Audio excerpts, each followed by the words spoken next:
तो बच्चों, इसके पहले पैराग्राफ में हमने आपको पेज नंबर 22 पर ये बताया कि श्रीमती इंदिरा गांधी ने उन्हें किस प्रकार अपना राजनीतिक गुरु बनाया और उनके मार्गदर्शन पर राजनीतिक जीवन की शुरुआत की। उसके बाद हमने देखा कि भाई देश को जब आज़ादी मिली तो उत्तर प्रदेश तथा केंद्र सरकार ने उनको अलग अलग पदों पर रखा, भिन्न भिन्न यानी अलग अलग पदों पर, पद यानी जहाँ पर वो जिम्मेदारी अपनी संभाल सकते हैं। उसके बाद उत्तर प्रदेश में गृह मंत्री बनाया गया। फिर पंडित जवाहरलाल नेहरू के अनुरोध से यानी कि उनके कहने पर उनको केंद्र में लाया गया और उसके बाद उनको रेल और परिवहन, संचार, वाणिज्य, उद्योग जैसे महत्वपूर्ण पद पर उनको मंत्री पद संभालने के लिए उनकी जिम्मेदारी सौंपी गई। उसके बाद शास्त्री जी ने अपनी जिस प्रशासकीय दक्षता, प्रशासकीय यानी शासन से संबंधित, प्रशासकीय मतलब क्या है, शासन से संबंध, दक्षता यानी निपुणता, उनकी जो निपुणता थी शासन के प्रति उसका प्रमाण दिया। उसके बाद ये हमारे देश के लिए एक उदाहरण था। फिर उन्होंने अपने मंत्रालयों में अपने कार्य के साथ ऐसा दृष्टिकोण बनाया कि उनके व्यवहारों से सारे क्या हो गए, औपचारिकता। औपचारिकता मतलब केवल कहने सुनने या दिखलाने के लिए ही नहीं, सभी प्रकार की औपचारिकताओं से वो परे रहे, यानी कि सिर्फ कहना और सुनना नहीं या दिखलाने के लिए ही नहीं काम किया पर करके दिखाया। वे अपने को कभी भी अपने पद के कारण ऊंचा नहीं मानते थे कि भाई मेरा ये पद है ऐसा। उसके बाद सीधी सी धारणा थी कि जनता के शासक नहीं बल्कि जनता के सेवक रहे। क्या कहते हैं, वह जनता के शासक नहीं पर जनता के सेवक के रूप में उन्होंने काम किया। ऐसी भावना से कार्य करने के लिए उनको मंत्रालय में लोकप्रियता मिली। साथ ही साथ सारे देशवासी भी उनको लोकप्रिय मानने लगे। ऐसी लोकप्रियता के कारण जब जवाहरलाल नेहरू यानी कि पंडित जवाहरलाल नेहरू का निधन हुआ तो उसके बाद अब देश के प्रधानमंत्री कौन बन सकते हैं, तो लोगों ने ये देखा तो उन सबके कारण और देश के लिए उन्होंने जो भी किया तो उसके कारण उनको पंडित जवाहरलाल नेहरू के निधन के बाद उनको प्रधानमंत्री के रूप में स्वीकारा गया, यानी कि उनको प्रधानमंत्री बनाया गया। तो इस पद पर रहते हुए भी उन्होंने बहुत सारे महत्वपूर्ण कार्य किए। फिर 19 महीने के छोटे से समय में भी उनको इतनी सारी सफलता और इतनी सारी लोकप्रियता मिली, तो यह उनके लिए एक सबसे बड़ा उदाहरण है कि शास्त्री जी के सामने अपना उद्देश्य बिल्कुल स्पष्ट है। मैंने आपको आगे भी 3 उनके मुख्य बताए थे कि भाई उनके मुख्य कौन कौन से ऐसे पद हैं, यानी कौन सी उनकी जिम्मेदारियाँ हैं। उद्देश्य के प्रति लगन है ना, और उद्देश्य को पूर्ण करना यानी कि काम।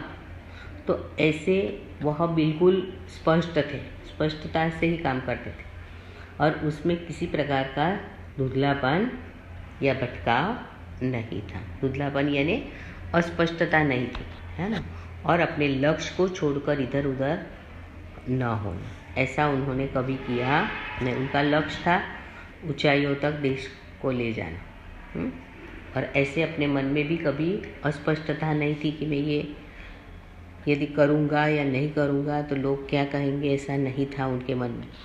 उनको तो सिर्फ देश की सेवा ही करनी थी। आखिरी पैराग्राफ देखिए, वे हमारे देश के अत्यंत महत्वपूर्ण पदों पर रहे और इन पदों पर रहते हुए स्वाभाविक रूप से वे अधिकार संपन्न भी थे। उनका जो अधिकार था उसके प्रति वह पूरे संपन्न थे, लेकिन उन्होंने हमेशा आत्मसंयम से काम लिया। कैसे काम लिया? आत्मसंयम, अपने आत्मा पर संयम रखकर काम किया और अधिकारों से अधिक कर्तव्यों को तरहीज दी यानी प्राधान्य दिया। अपने अधिकारों से अधिक अपने कर्तव्य यानी अपना काम क्या है उसको ही उन्होंने तरहीज का मतलब है प्राधान्य देना, महत्व देना। शायद इसीलिए शास्त्री जी इतने अधिक लोकप्रिय भी हो सके। उसके बाद जब उन्होंने अलीगढ़ मुस्लिम विश्वविद्यालय में दीक्षांत समारोह में, क्या हुआ था, एक दीक्षांत समारोह में उन्होंने लोगों को क्या कहा था, 19 दिसंबर 1964 को छात्रों को संबोधित करते हुए कुछ इसी तरह के विचार व्यक्त किए। आपके भविष्य की मंजिल चाहे जो कुछ भी हो, आप में से प्रत्येक को यह सोचना चाहिए कि आप सबसे पहले देश के नागरिक हैं। यह आपको संविधान द्वारा प्रदत्त कुछ अधिकार देता है। उन्होंने क्या किया, अपने इस दीक्षांत समारोह में लोगों को, छात्रों को संबोधित करते हुए कहा कि तुम्हारा भविष्य, यानी कि भविष्य की मंजिल जो कुछ भी हो, पर आपसे प्रत्येक को यह सोचना चाहिए कि आप सबसे पहले देश के नागरिक हैं। यह आपको संविधान द्वारा प्रदत्त कुछ अधिकार देता है।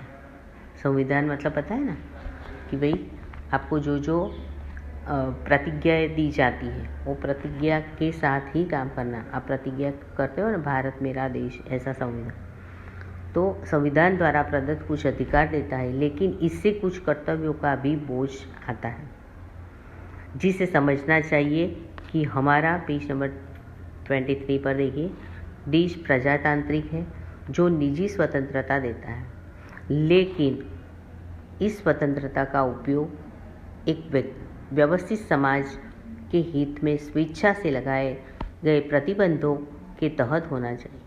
अधिकार, कर्तव्य और आत्मसंयम के बारे में यह अत्यंत महत्वपूर्ण बात शास्त्री जी ने कही थी, जिसे आज याद रखने की ज़रूरत है। तो विद्यार्थी मित्रों, इस प्रकार लास्ट पैराग्राफ में हमने आपको ये समझाया कि किस प्रकार उनको पंडित जवाहरलाल नेहरू के निधन के बाद प्रधानमंत्री पद मिला। प्रधानमंत्री बनने के बाद उन्होंने पूरी जिम्मेदारी संभाली, और जो जिम्मेदारी उन पर थी तो उन्होंने कभी भी अपने आप को अस्पष्टता के साथ अपना लक्ष्य छोड़कर यहाँ वहाँ भटकाव नहीं हुए, भटकते नहीं रहे। उनका उद्देश्य था, स्पष्ट था कि देश के लिए कार्य करना, और फिर ऐसे हमारे देश के अत्यंत महत्वपूर्ण पदों पर वह स्वाभाविक रूप से अधिकार संपन्न करते रहे। और 19 दिसंबर 1964 में दीक्षांत समारोह मुस्लिम विश्वविद्यालय अलीगढ़ में हुआ। उसमें उन्होंने छात्रों को ये संबोधित करते हुए कहा कि तुम्हारे भविष्य की मंजिल चाहे कुछ भी हो, आप में से प्रत्येक को यह सोचना चाहिए कि सबसे पहले आप देश के नागरिक हैं। यह आपको संविधान द्वारा प्रदत्त कुछ अधिकार देता है, लेकिन कुछ कर्तव्यों का भी बोझ आता है। तो ये बात उन्होंने छात्रों को बताई।